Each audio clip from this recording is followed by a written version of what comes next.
Merci de toujours nous préférer pour vous informer au menu de l'actualité ce mardi 16 juillet de l'an 2024.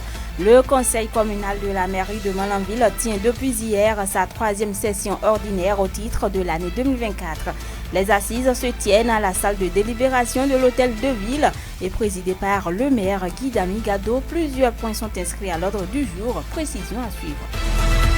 Pendant ce temps, les agents collecteurs retenus à l'issue des phases écrites ont planché hier lundi 15 juillet 2024 pour le compte des épreuves orales. La composition a eu pour cadre le collège d'enseignement général 1 de Malanville.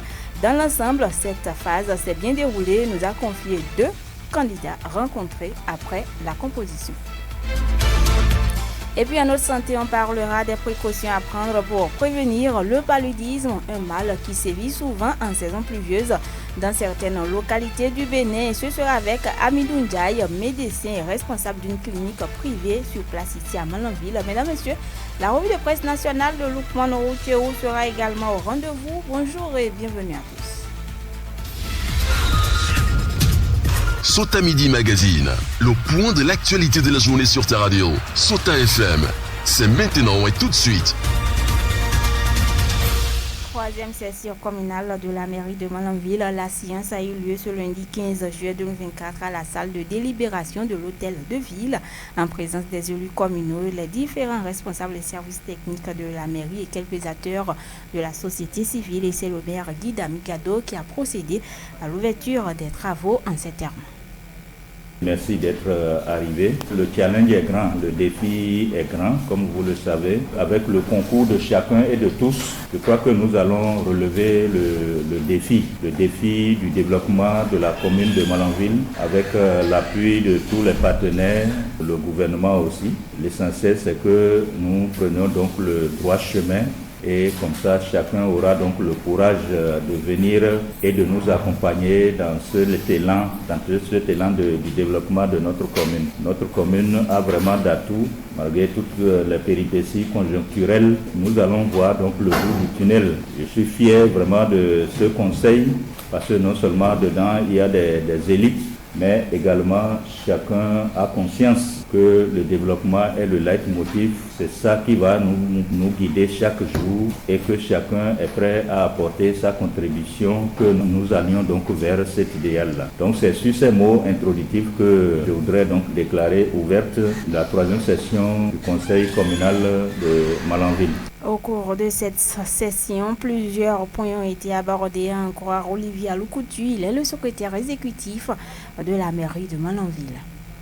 Le premier, c'est la validation de l'affectation des résultats issus des travaux de rattrapage des comptes administratifs de la commune de Malanville, session 2016 à 2023. 2. Présentation, réexamen et validation du PTA révisé, gestion 2024, suite aux observations du comité départemental de contrôle de légalité de l'allégorie. 3. Présentation, réexamen et validation du premier collectif budgétaire de la commune de Malanville, gestion 2024, suite aux observations du comité départemental de contrôle de légalité. 4. Fixation, révision des tarifs de certains droits, taxes pour les ventes de la commune de Malanville. 5. Fixation du montant à accorder à certains acteurs chargés d'appuyer le recouvrement de certaines recettes communales. 6. Autorisation du secrétaire de la mairie de Malanville pour trancher le processus d'évaluation et d'actualisation du plan communal de développement agricole de Malanville. 7.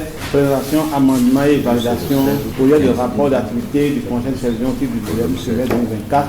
8. Présentation, examen et adoption des rapports d'activité des commissions permanentes du conseil communal au titre du deuxième trimestre 2024. 9. Présentation, amendement et adoption des comptes rendus des sessions précédentes, deuxième session ordinaire et première session extraordinaire de 2024 du conseil communal de Malanville. Et enfin, questions diverses. Il faut noter que tous les points inscrits à l'ordre du jour ont été adoptés à l'unanimité de tous les conseillers communaux présents à cette session. Je vous l'ai annoncé dans les titres, mesdames, messieurs. Après la phase écrite, les agents collecteurs retenus pour le compte de la mairie de Malanville ont planché pour les épreuves orales ce lundi 15 juillet 2024. Et c'est le collège d'enseignement général 1 de Malanville qui a servi de cadre à cette composition en présence des agents des impôts et responsables de la mairie. Objectif, étudier la moralité de ces candidats retenus pour la phase écrite avant leur déploiement sur le terrain. Je vous invite à suivre Médard Méré Koura, il est inspecteur des impôts ici à Malanville.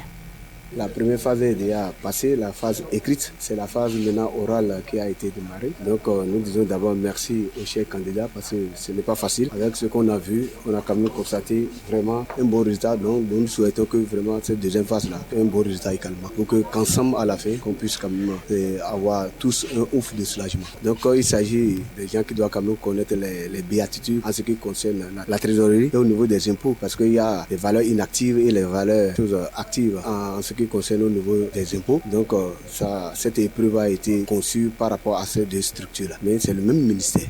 Se réjouissant de cette étape de la phase orale, quelques candidats rencontrés expriment leurs impressions au micro de Zulkifilou Lona.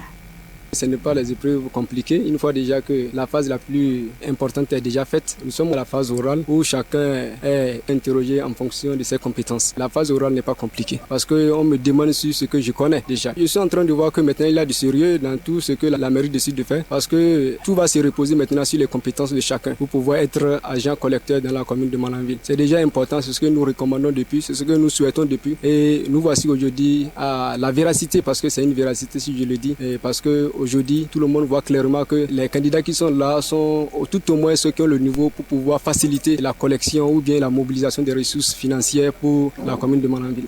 Vraiment, ces épreuves se passent bien et tout est pas bon. Il y a la transparence dedans. Moi, je n'ai rien vu de politique ou bien de familier dedans. Tout le monde est traité à la même façon. Nous, on attend les résultats et on souhaite qu'on ait la chance de passer.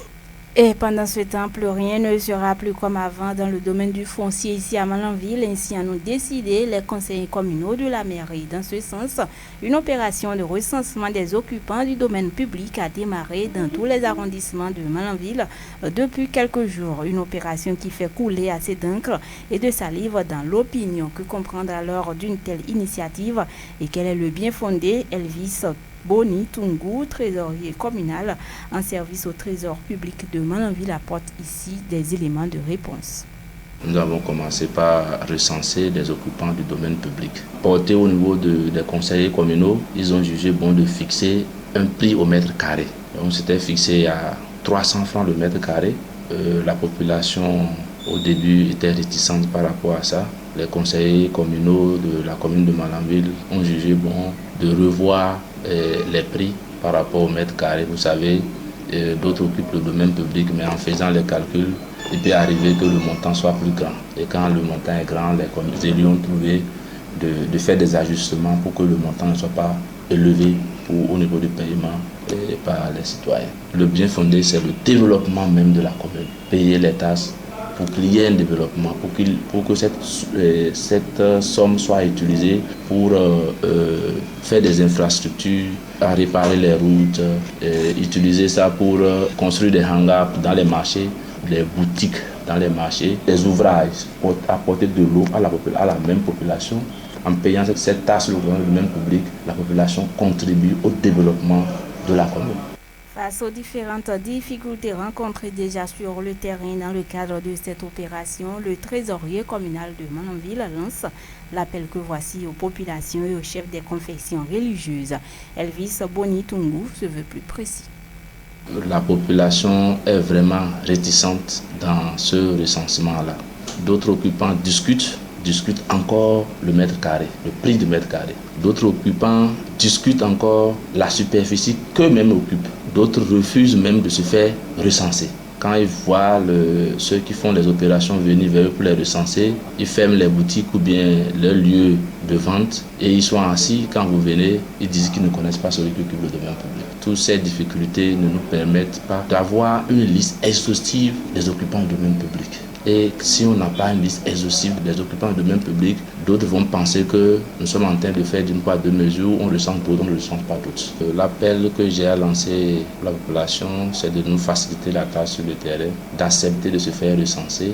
Les voisins acceptent de recenser aussi leurs voisins. Même si l'occupant n'est pas là, que le voisin est là, tout au moins il peut dire c'est telle personne qui occupe tel espace aux confessions religieuses, aux têtes couronnées, à toute la population de Malanville, dans les mosquées, dans les assemblées, dans les églises, de nous aider à relayer l'information pour que la population de Malanville accepte de payer l'occupation du domaine public. On va parler santé à présent. C'est un secret de Polichinelle que la saison des pluies rime avec une forte sortie des moustiques dans plusieurs localités du Bénin. C'est aussi une période favorable où l'on enregistre plusieurs cas de paludisme dans les différents centres de santé selon les spécialistes de la santé. Pour lutter contre ce mal, Amidou Ndiaye, médecin et directeur d'une clinique ici à Malanville, met l'accent sur la prévention. Dans le cas du paludisme, il faut toujours prévenir au niveau de votre maison, les alentours de la maison, vous dégagez les mauvaises herbes qui sont autour de la maison. Les récipients qui contiennent de l'eau, il faut les renverser. Au niveau de la maison même, si possible, mettre des grillages fins pour que les moustiques n'y pénètrent pas. La nuit, très tôt, vers 17h, 18h, si vous avez des produits insecticides, vous pouvez d'abord traiter à partir de 18h, 19h votre maison et les fermer. La nuit, l'enfant doit dormir sous moustiquaire. Tous les enfants doivent dormir sous moustiquaire la nuit. Les parents aussi. La prévention d'abord, il faut toujours prévenir. Surtout pendant ces saisons de pluie-là. Les moustiques sont légion un peu partout. En cas de fièvre chez les enfants de 0 à 5 ans, quel doit être le comportement adopté par les parents, que ce soit en journée ou dans la nuit? Amidou Ndiaye, spécialiste de la santé, prodigue ce qui suit. Lorsque l'enfant a la fièvre, dès qu'il a commencé par chauffer, il faut voir un agent de santé. C'est la période des pluies, donc très tôt, il faut aller à la consultation chez un agent de santé ou bien à l'hôpital. Dès qu'il a la fièvre, si c'est dans la nuit qu'il a chauffé, vous pouvez faire un enveloppement froid. C'est-à-dire vous mettez un pain dans l'eau, une serviette, vous l'essorez, n'est-ce pas? Et vous couvrez l'enfant. Vous faites ça 1 à 2 fois avant le jour. Et dès qu'il fait jour, le conduit sur un agent de santé à l'hôpital ou bien dans un centre de santé le plus proche. C'est la première mesure, ça, dès que l'enfant chauffe. Sota Info Midi, le point de l'actualité sur ta radio. À l'excellence, plusieurs cadres du ministère des Affaires étrangères du Bénin sont reçus dans divers ordres nationaux. Ils sont promus à cette distinction honorifique vendredi 12 juillet dernier. C'était à la salle Fleuve Jeune du dit ministère à travers une cérémonie de réception. Elle a été présidée par le président de la Cour suprême, représentant la vice-présidente de la République. Tout en remerciant le choix porté sur sa personne pour présider cette cérémonie, Victor Dassi Adossou, président de la Cour suprême, exprime ici le sens et la portée de cette distinction. La Grande Chancellerie s'honore de recevoir ce jour dans l'ordre national de valeureux citoyens qui ont accompli des actions significatives au bénéfice de la nation béninoise. L'occasion est pour moi de rappeler que l'institutionnalisation de l'ordre relève de la volonté de la République d'asseoir un instrument qui exprime la vertu, l'honneur, l'héroïsme, l'excellence, une distinction qui vise à récompenser à la fois la bravoure militaire ainsi que le mérite et le talent des civils. En un mot, un ordre qui distingue des hommes et des femmes qui chacun, dans son domaine, bâtissent jour après jour, grâce à leur intelligence, à leur dévouement et leur générosité, l'avenir et le rayonnement de notre cher pays, le Bénin. Un ordre ouvert à tout citoyen, sans distinction d'origine sociale et excluant tout préjugé ou toute discrimination ou ségrégation. C'est donc avec un réel plaisir et une fierté légitime que je procède ce jour à la présente réception. Mesdames et messieurs les récipiendaires, il me plaît de rappeler à ce stade de mes propos la vocation de la Grande Chancellerie de l'ordre national du Bénin, son importance dans le développement social et économique d'un pays comme le nôtre, mais surtout de mettre l'accent sur le processus qui concourt à une citation dans l'ordre, afin que chacun de vous et ceux qui vous entourent, vos collaborateurs et autres collègues, comprennent l'exception que vous représentez pour la nation. La cérémonie s'est déroulée en présence du ministère du ministre Olusegun Adadji Bakari, occasion donc pour les récipiendaires de témoigner leur reconnaissance pour cette marque de distinction. Suivez leur porte-parole Evelyne Adoukoun.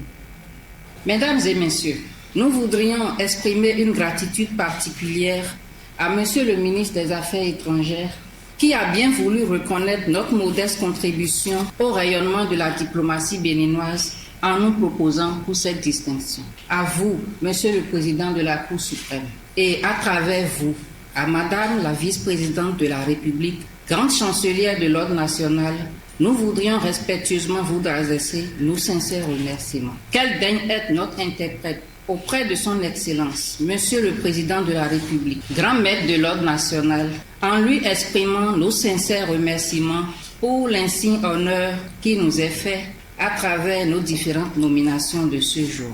Monsieur le Président de la Cour suprême, ces décorations sont une grande marque de confiance dont nous mesurons tout le symbole et ne manquerons pas d'honorer au quotidien dans nos fonctions respectives. Soyez donc rassurés de notre ferme engagement à cultiver au quotidien l'excellence, à rester des modèles en vue de continuer à mériter la confiance ainsi placée en nous.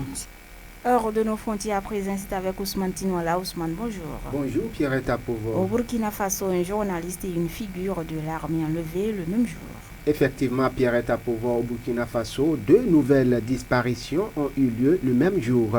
Samedi dernier, le journaliste Alain et le lieutenant-colonel Yves Didier Bamouni ont tous été enlevés, chacun à son domicile. Le premier est une voix connue de la très populaire radio Omega et le second est une figure de l'armée burkinabé connue pour son rôle dans la lutte contre le terrorisme, le djihadiste.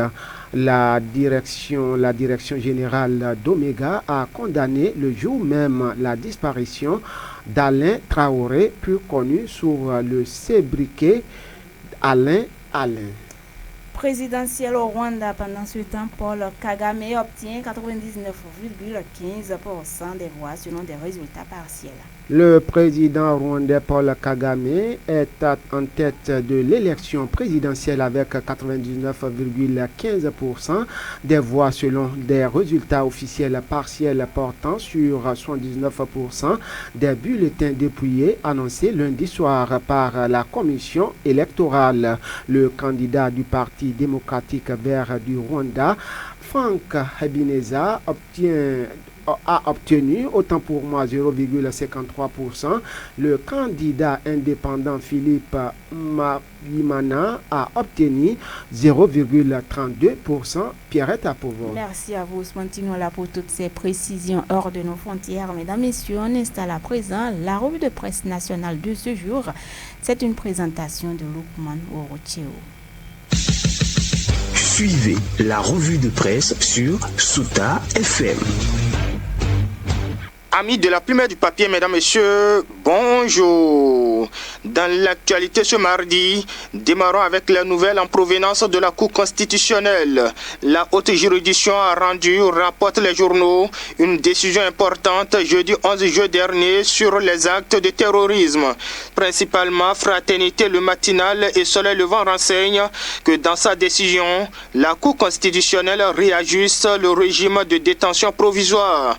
Pour les sages, souligne le matinal, les criminels et les groupes terroristes occupent un même espace. La juridiction considère donc que le terrorisme et les crimes de sang sont tous deux considérés comme des infractions graves. Le matinal déduit qu'avec cette décision, les sages appellent ouvertement à une mise en cohérence du code pénal et du code de procédure pénale.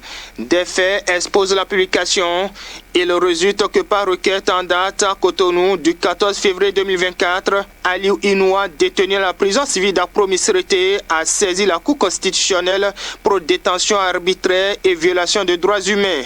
Au soutien de son recours, détaille le journal, il expose qu'il a été interpellé le 30 septembre 2021 à Tangueta et placé sous mandat de dépôt le 7 octobre 2021 par le procureur spécial de la Criette pour des faits d'appartenance à une organisation terroriste. Poursuivi devant le juge des flagrants délits, celui-ci s'est déclaré incompétent. Présenté à la commission d'instruction de la Criette, le journal rappelle que le requérant a été inculpé et un nouveau mandat de dépôt a été décerné le 17 janvier 2022 contre lui par le juge des libertés et de la détention. estimant qu'au regard des dispositions de l'article 147 du Code de procédure pénale, sa détention provisoire ne peut être prolongée plus de 3 fois. Il sollicite de la Cour de déclarer contraire à la Constitution béninoise son maintien en détention provisoire. En réponse, poursuit mon confrère, le président de la commission d'instruction de la Criette explique que la détention provisoire du sieur Aliou Inoua a été prolongée le 17 janvier 2023, puis renouvelée le 17 juillet 2023 et 17 janvier 2024. Appelé à trancher, la Cour constitutionnelle, d'après le journal, déduit que le terrorisme ou son financement constituent des infractions qui doivent être arrimées à un régime de détention plus sévère. En conclusion, à l'instar des crimes de sang, des agressions sexuelles et des crimes économiques, la détention provisoire en matière de terrorisme ou financement du terrorisme peut être renouvelée sans limitation. Alors, conclut le journal, on s'achemine vers une nouvelle modification des codes pénals et de procédure pénale. Fraternité et Soleil Levant restent formels lorsqu'ils écrivent que le code pénal doit être modifié. En attendant d'éventuelles modifications de cette disposition, toujours à la Cour constitutionnelle, quotidien L'Observateur renseigne qu'une plénière est programmée pour le contrôle de constitutionnalité de la loi organique sur le Conseil économique et social. Il s'agit d'examiner ce mardi, précise Dynamise Info, 2 recours sur la nouvelle loi organique du Conseil économique et social. Dynamise Info place alors la Cour constitutionnelle face à l'option de faire revoir ou non la copie des députés. Ce sera, évoque la publication, l'occasion d'examiner la pertinence des récriminations des centrales et confédérations syndicales et autres exclus à travers la nouvelle loi organique du CES et qui exige leur prise en compte. Pendant ce temps, dans le reste, où en est-on dans la mise en œuvre du calendrier de la commission tripartite pour juguler la crise entre le Bénin et le Niger, s'interroge Dynamise Info. À quand les prochaines concertations sur la question se préoccupe le journal. En réaction, Matin Libre constate qu'alors qu'entre le Bénin et le Niger, la médiation entreprise par les anciens présidents Nussofa Soglo et Boni Yayi est en passe d'aboutir à un dégel de la crise née de la fermeture des frontières Bénin-Niger. Le président de la transition burkinabé s'invite malencontreusement au débat. Ibrahim Traoré a réuni les Burkinabés pour porter contre le Bénin les mêmes accusations déjà proférées par le premier ministre du Niger. Rapporte le journal qui se demande pourquoi proférer de telles accusations maintenant qu'il y a des raisons de croire à une normalisation des relations entre le Bénin et le Niger. Mon confrère voit Ibrahim Traoré en trouble fait. Les taxes sur les marchandises en transit, l'enjeu, écrit le journal. Sans commentaire, ainsi pour finir, carnet noir. Quotidien L'Observateur rapporte le décès du directeur de publication du journal L'Autre Quotidien. Le confrère Romain Toïs s'en est allé, pleure mon confrère. Paix à son âme, ainsi va la vie, et ainsi va l'essentiel de l'actualité, tel que traité par les publications ce mardi. Fin de cette revue. Merci de m'avoir suivi. À demain. C'était la revue de presse sur Sota FM.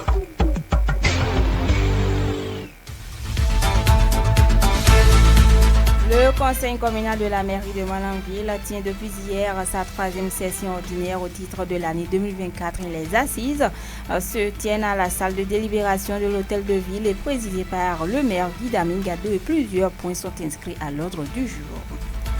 Pendant ce temps, les agents collecteurs retenus à l'issue des phases écrites ont planché hier lundi 15 juillet 2024 pour le compte des épreuves orales. La composition est pro cadre, le collège d'enseignement général de Malanville et dans l'ensemble, cette phase s'est bien déroulée. Nous ont confié 2 candidats rencontrés après la composition. Et puis en notre santé, on a parlé des précautions à prendre pour prévenir le paludisme, un mal qui sévit souvent en saison pluvieuse dans certaines localités du Bénin. C'était avec Amidou Ndiaye, médecin responsable d'une clinique privée sur place ici à Malanville. La revue de presse nationale de Luc Panoïtio également était au rendez-vous il y a un instant. Merci de nous avoir suivis. Je suis Pierrette Akouvre devant ce micro. Aboubakar Doko, manipulation technique à l'édition. On retrouve Inoussa Karim. Bon après-midi à chacun et à tous. C'était Sota Midi Magazine, le rendez-vous informatif de la mi-journée sur Sota FM, la radio de l'espoir. Merci pour votre fidélité. Dans la Liborie, la différence a